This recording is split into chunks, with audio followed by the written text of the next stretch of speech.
nawaletea salamu kutoka kwa wabunge wenu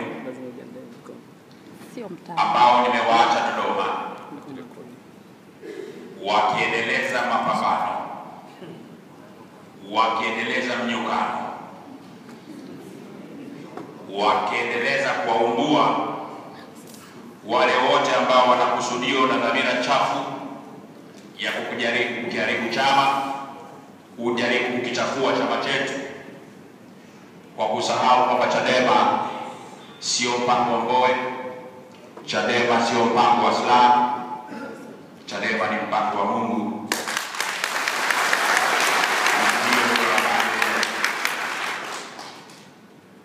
Ndugu zangu wana Chadema na waandishi wa habari, tumekusanyika hapa kwa kazi muhimu sana,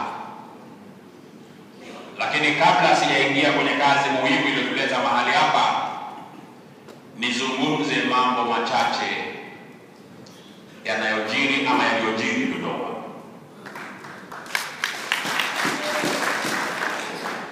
Mtakumbuka kwa nafasi yangu kama kiongozi wa upinzani bungeni, nilitoa hotuba hiyo majuzi, na katika hotuba yangu nilizungumza mambo ya msingi matano. La kwanza, nilizungumza mustakabali wa taifa letu kwa upande wa katiba. Kwa niaba ya chama chetu nikaeleza kinagaubaga maamuzi na msimamo wa chama. Tuliingia kwenye mchakato wa katiba kwa dhamira njema, kwa nia njema, pamoja na kuona kwa kiwango kikubwa mapungufu makubwa katika sheria inayosimamia mchakato mzima wa kuandika upya katiba yetu.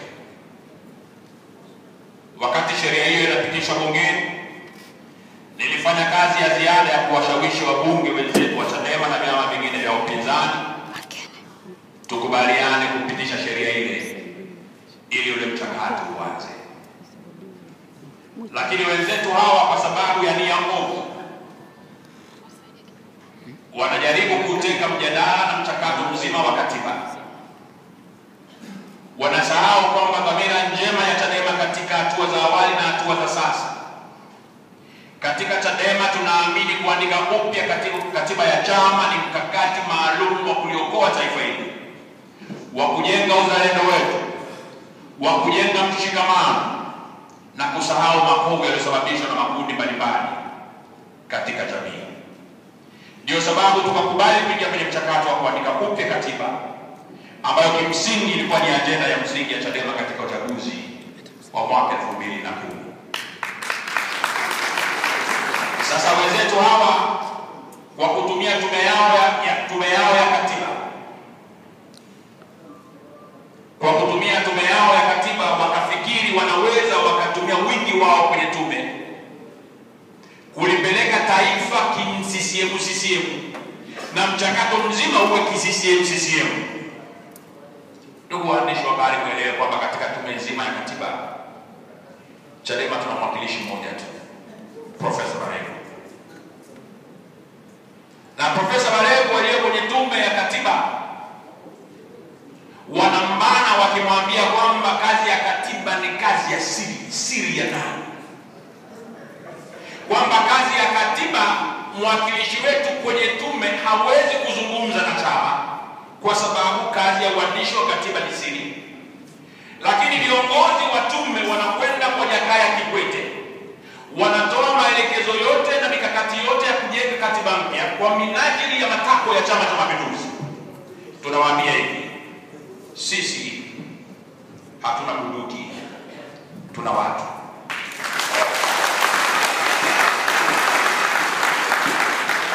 Hatutakubali Chadema kuwa wakala wa kukubali kuendozi katiba ya chama kimoja cha siasa. Tunataka katiba itakayotuunganisha kama taifa. Tunataka katiba itakayoheshimu maoni ya mtu yeyote bila kujali chama chake, bila kujali dini yake, bila kujali kabila lake. Tunataka katiba ya taifa na tutapata katiba ya taifa. Tumewaambia Chama cha Mapinduzi tunawapa mpaka tarehe 30 mwezi wa 4, hatutanii. wanne kama hawakuleta mambo ya msingi katika mchakato huu, ikiwemo mpango madhubuti wa kurekebisha katiba, kurekebisha sheria inayosimamia mchakato wa katiba, tunajitoa na tutamtaka Profesa Maregu awarudishie gari yao, awaachie poto zao, tuungane na wananchi hadi kieleweke.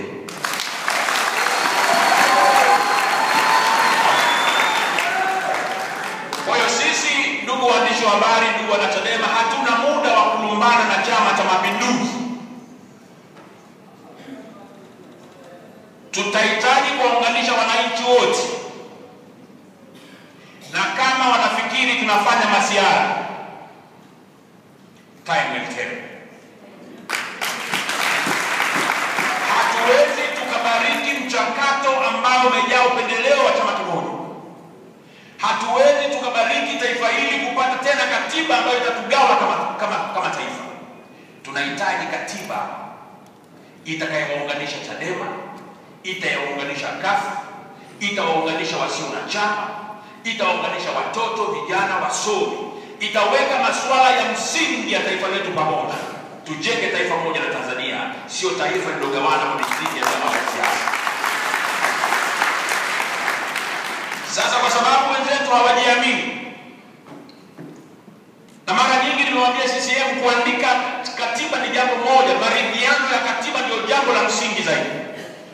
Kwa hiyo wanaweza wao wakaandika katiba kwa wingi wao wa makamishna wa katiba, lakini sisi kwa wingi wa wananchi tukakataa kuridhia mabadiliko hayo ya katiba, na hilo ndio litafanyika. Wanapanga tarehe 30 kusuka au kunyoa, na kama hawaamini wajaribu. Naomba nimalizia. Jambo la pili la msingi lililozungumzwa ndani ya bunge, waheshimiwa wanachadema wenzangu, ni utamaduni mpya ambao umeanzishwa na Chama cha Mapinduzi cha kujaribu kuidhibiti Chadema, cha kujaribu kuichafua Chadema kwa propaganda ya ugaidi. Hawa watu walianza zamani wakisema chama hiki ni chama cha kifamilia, wakashindwa. Wakasema chama hiki ni chama cha wachawi, wakashindwa. Wakasema chama hiki ni chama cha kaskazini, wakashindwa. Wakasema chama hiki ni chama cha kidini, wakashindwa. Sasa wanasema chama hiki ni chama cha magaidi. Sasa sisi wanachadema hatutaogopa propaganda rahisi kama hizi. Watu wa usalama wa taifa wanafanya mikakati ya kubambikiza kesi kwa viongozi wetu. Yaani hawa jamaa walivyokuwa hopeless, wanaweza sisi tukawarekodi watu wa usalama wa taifa wamezimia na roho zao. Walifikiri wanafanya mikakati na mpango wa siri wa kununua maofisa wetu. Sasa wao wanatutega sisi, tukawaambia na sisi ni makini zaidi, tukawatega wao.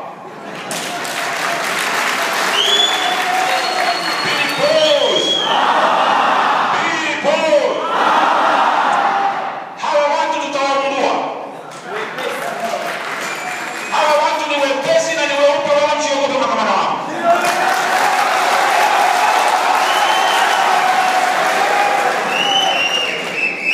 Ukiona chama kinachotawala nchi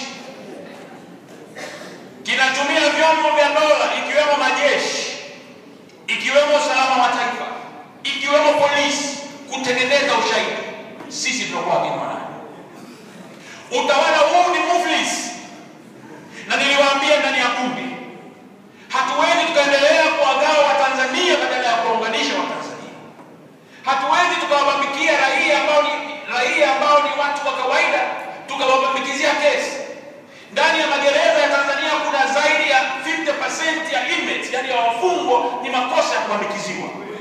Polisi wetu wanabambikiza makosa, Watanzania wasio na hatia wanafungwa kwa makosa ya kubambikiza. Sasa wameambia Chadema wanataka kutufunga. Mimi nawaambia kitu kimoja. Mwigulu anasema jana bungeni, tulia. Anasema Mboya yuko hapa bungeni, huenda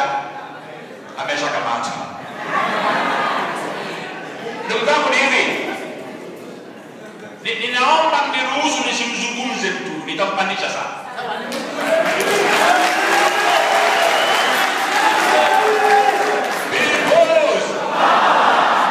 Yaani mimi kamanda wenu nikae na mzungumza mtu anaitwa Mwigulu Nchemba.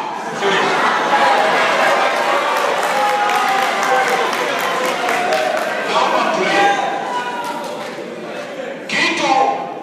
Kitu ambacho makamanda wangu mnaomba mkumbuke. Nilikwenda Segerea kumuona Rwakatare. Nimekwenda mara 3. Nilipokwenda kumuona Rwakatare, wakanipokea wale maofisa wa magereza, wakanipeleka ofisini na wana Rwakatare. Nilipokutana na Rwakatare nikamwambia hongera. Wale maskari wakashangaa, akaniambia asante sana kamanda, na ninyi hongereni huko nje. Nikamuuliza umeshafundisha sera ngapi huko ndani mpaka dakika hii?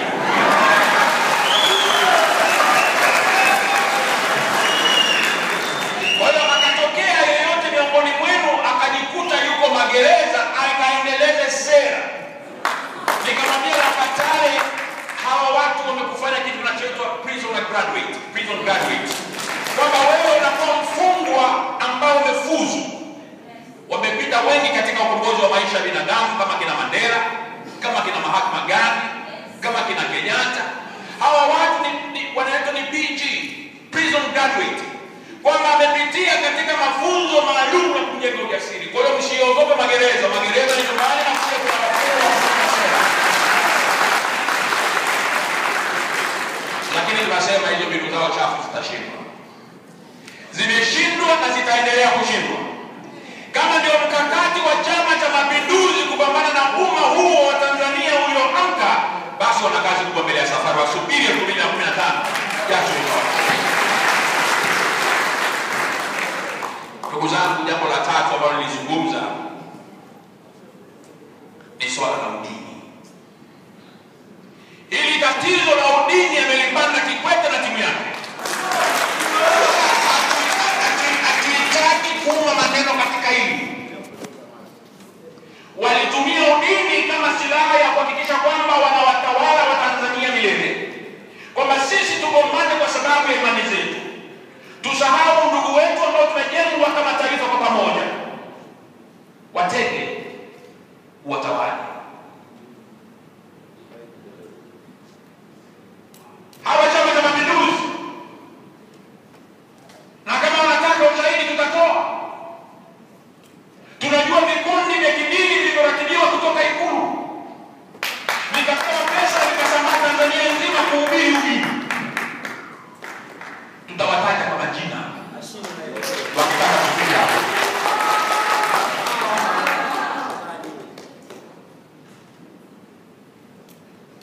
Leo taifa linakabiliwa na mambo ya aibu. Wananchi wetu wanagombana ndani ya chinje na nyasi chinje. Ni mambo ya aibu. Hawa watu walipandikiza chuki, wakaleta udini katika maisha yetu. Na watu wengine katika masuala ya imani wanakuwa na roho nyepesi, ni rahisi kupoteza njia. Sasa kimewawakia. Kikwete analalamika nini yeye kwa sisi? Na tuwaomba na Chadema. Chama chetu hakina dini. Na hili swala sio la kuendekeza.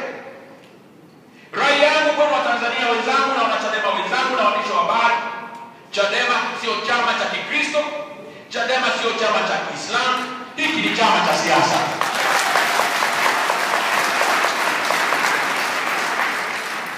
Kwa hiyo na waasa makamanda wenzangu, tusimtenge mtu katika chama hiki kwa sababu ya imani yake, kwa sababu ya kabila lake, kwa sababu ya jinsia yake.